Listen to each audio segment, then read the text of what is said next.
नमस्कार दोस्तों मैं आपका अपना दोस्त मोहित बघेल। कैसे हैं आप सभी? उम्मीद है कि आप बहुत अच्छे होंगे और भगवान कृष्ण का सदैव आप पर आशीर्वाद बना रहे।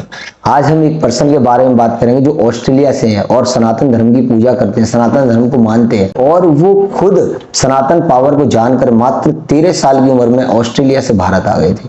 आज उनकी उम्र 65 साल है।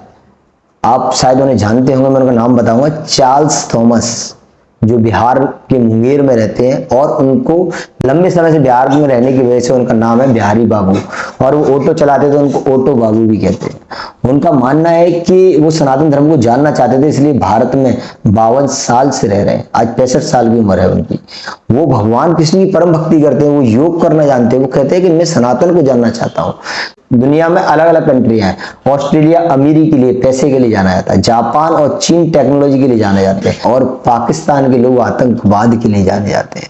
तो मित्रों, हमारा भारत स्पिरिचुअलिटी के लिए जाना, अध्यात्म के लिए जाना जाता है और अध्यात्म को जानने के लिए वही व्यक्ति चार्ल्स थॉमस ऑस्ट्रेलिया से आज से 52 साल पहले भारत आया था। पता है, ये एक बड़ी विचित्र बात है कि भारत के अपने लोग भगवान को नहीं जान पाते, सनातन को नहीं जान पाते, सनातन की पावर को नहीं पहचान पाते। और एक व्यक्ति बाहर से 13 साल की उम्र में छोड़ के आया था। एक हॉलैंड के एक अंग्रेज भक्त है भगवान कृष्ण के वृंदावन में। वो अपने जवानी के समय में भारत में आए थे और 10 देशों की पैदल यात्रा करके भारत के वृंदावन में आए थे और आज ही वृंदावन में रहते हैं। एक आपने नाम सुना होगा, रसखान जी। रसखान जी तो भगवान कृष्ण के परम भक्त थे। वो अफगानिस्तान से भगवान कृष्ण को चढ़ पादुका पहनाने के लिए वृंदावन आ गए और उन्होंने कृष्ण को जाना। उसके बाद अपना घर परिवार धर्म सब छोड़ दिया।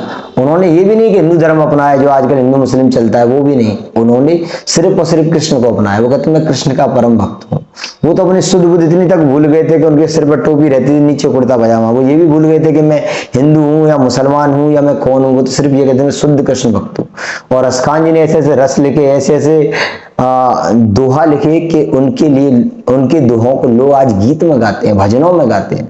बताओ, और यहाँ भारत के अपने लोग भगवान को नहीं जान पाते। ऐसा कैसे होता है? तो भगवान कृष्ण कहते हैं कि मैं किसी से भेद नहीं करता। भगवान कृष्ण अर्जुन से कहते हैं मैं किसी से भेद नहीं करता और मेरा भक्त चाहे इस भारत में हो चाहे दुनिया के किसी भी कोने में, मेरा भक्त होगा, वो भक्ति करेगा। मैंने उसे धरती पर जन्म दिया है तो मैंने उसकी जीवन की रेखा भी लिखी है कि वो भक्ति कब करेगा और कैसे करेगा। इसलिए भगवान को जानने वाले व्यक्ति किसी भी देश में हो, अगर जानना चाहते तो जान सकते हैं। हम लोग यहाँ रहकर भगवान की भक्ति नहीं कर पाते और अंग्रेज लोग विदेश से आकर वृंदावन में भक्ति कर रहे हैं और विदेश में भी भगवान कृष्ण के मंदिर है जहां पर भगवान की पूजा होती है। पाकिस्तान जैसे आतंकवाद बनाने वाले, आतंकवाद फैलाने वाले देश में भी भगवान कृष्ण की भक्ति होती है। भगवत गीता का प्रचार प्रसारण होता है। आज मुझे लगता है कि दुनिया का ऐसा कोई देश होगा जहां भगवत गीता का प्रचार प्रसारण उनकी अपनी भाषा में नहीं होता हो, और भारत का ऐसा कोई राज्य होगा जहां इस्कॉन मंदिर ना हो और भगवान कृष्ण की भक्ति ना होती हो। तो मित्रों, मैं आपको बताऊं, इस्कॉन जो कि श्री प्रभुपाद जी के द्वारा ये ट्रस्ट शुरू हुई थी, इस्कॉन आज पूरे दुनिया में जानी जाती है। श्री प्रभुपाद जी बंगाल के थे और बंगाल से निकलकर पूरी दुनिया में कृष्ण भावनामृत का प्रचार प्रसार करते रहे।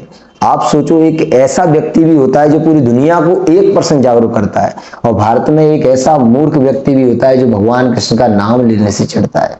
ये कैसे होता है? ये सब कृष्ण जी की माया है, कृष्ण जी की शक्ति से होता है।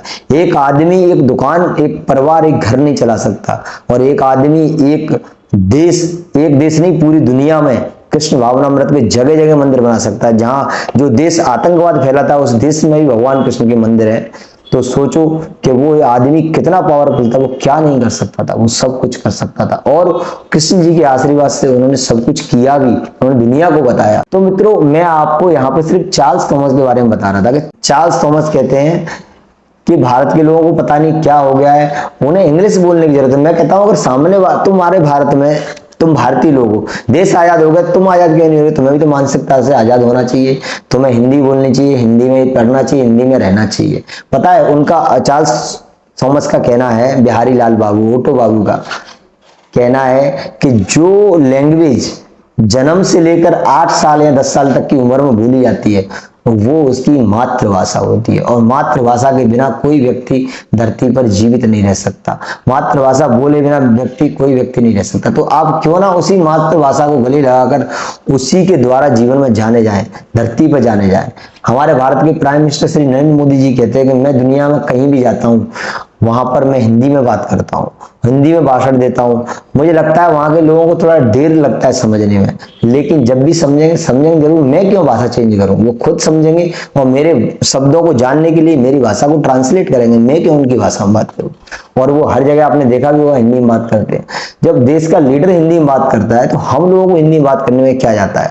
मैं ये नहीं कहता इंग्लिश बुरी भाषा है या दुनिया की कोई भाषा बुरी है, कोई भाषा बुरी नहीं है, लेकिन हर देश अपनी भाषा में बात करता है। रूस अपनी भाषा में बात करता है, चाइना अपनी भाषा में बात करता है, जापान अपनी भाषा में बात करता है, अमेरिका अपनी भाषा में बात करता है। तो भारत के लोगों को इंग्लिश बोलने की क्या जरूरत है। ये मेरे जवाब नहीं है, ये मेरे सवाल जवाब नहीं है, मेरी बात नहीं है। इससे चार्ल्स थॉमस कहते हैं।